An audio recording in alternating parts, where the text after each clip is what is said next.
Ya, baik. Ya, baik. Saya percaya bahwa karena begini, pengurapan ini berkaitan dengan kehadiran Roh Kudus dalam hidup kita. Jadi saya kira kita mesti mendefinisikan dulu apa yang disebut sebagai pengurapan. Kadang-kadang orang mencoba untuk memahami pengurapan itu sebagai sebuah pengurapan yang dialami oleh Kristen, Kristoi, Krisma itu sebagai sesuatu yang proses yang berbeda atau ya proses yang berbeda dari proses keselamatan. Tetapi kalau Bapak Ibu lihat di dalam 1 Yohanes, ketika kita mengalami keselamatan, mengalami kelahiran baru, pada saat itulah kita mengalami apa yang disebut sebagai pengurapan Allah. Roh Kudus hadir di dalam kita. Jadi kita tidak boleh, pertama tidak boleh terlebih dahulu membedakan mendefinisikan pengurapan dengan cara yang berbeda. Nah, sekarang tinggal untuk menjawab pertanyaannya Bu Esther, maka tinggal kita lihat. Pertama, bersyukur untuk kapasitas intelektual yang baik. Memang ada resiko dengan kapasitas intelektual yang baik itu banyak hal diragukan. Tetapi bersyukur bahwa kapasitas intelektual yang meragukan itu, seorang penulis Timothy Keller mengatakan iman tanpa keraguan itu seperti tubuh tanpa antibodi. Tidak pernah ada pertanyaan, kita terima begitu saja, bagi saya itu juga nggak baik. Nah, mengenai pengurapan, saya nggak tahu konsep yang sementara didiskusikan dengan adiknya Ibu Esther ini apa. Tetapi begini, kalau dia telah mengalami kelahiran baru, maka Ibu perlu bersyukur karena pada saat itu dia telah mengalami pengurapan itu. Dia telah diberikan kemungkinan untuk memahami firman. Dia telah diberikan kemungkinan untuk hidup di dalam firman jika dia telah mengalami kelahiran baru.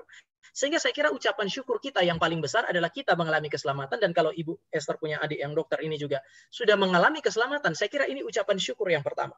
Bahwa kemudian ada perbedaan di dalam pemahaman dan lain-lain, saya kira masih wajar selama dia tidak menolak Kristus sebagai Tuhan dan Juru Selamat. Ya. Jadi saya tidak bisa, jawaban saya akan sangat general karena kita tidak masuk terlalu jauh mengenai detail. Tetapi Ibu mesti bersyukur kalau dia sudah mengalami keselamatan, ini pertama. Yang kedua ya bisa didiskusikan dengan dia mulai dari hal-hal yang sederhana mengenai ibadah, mulai pelayanan. Karena nanti kan di dalam konteks ibadah dan pelayanan itulah perspektif orang kan mendapatkan mendapatkan pembentukan gitu supaya dia kemudian bisa memberi diri untuk melayani. Saya kira saya pribadi juga konsep pelayanan berubah itu setelah dengar firman, belajar firman. Jadi tidak selamanya kita memberitahukan kepada dia, tapi doakan dia supaya dia masuk dalam ibadah. Di sana firman Allah membentuk dia perlahan-lahan. Saya percaya kelahiran baru adalah titik awal untuk mengubah segalanya. Asal jangan setelah kelahiran baru kemudian orang dijauhkan dari dari persekutuan hanya karena sudah lahir baru sudah cukup. Saya kira nggak boleh begitu.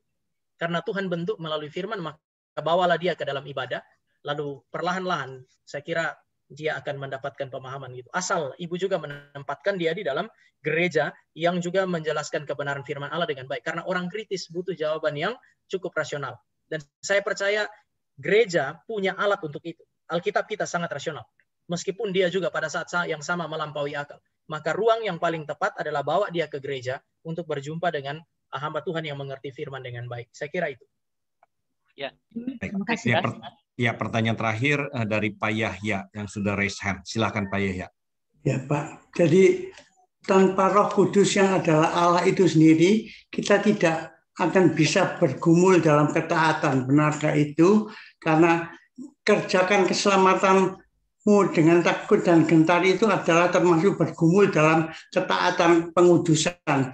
Dan juga pengudusan yang progresif juga adalah bergumul di dalam ketaatan kekudusan. Karena dari Efesus 4 ayat 30 dikatakan, janganlah kamu mendukakan Roh Kudus Allah yang telah memeteraikan kamu menjelang hari penyelamatan. Itu Pak.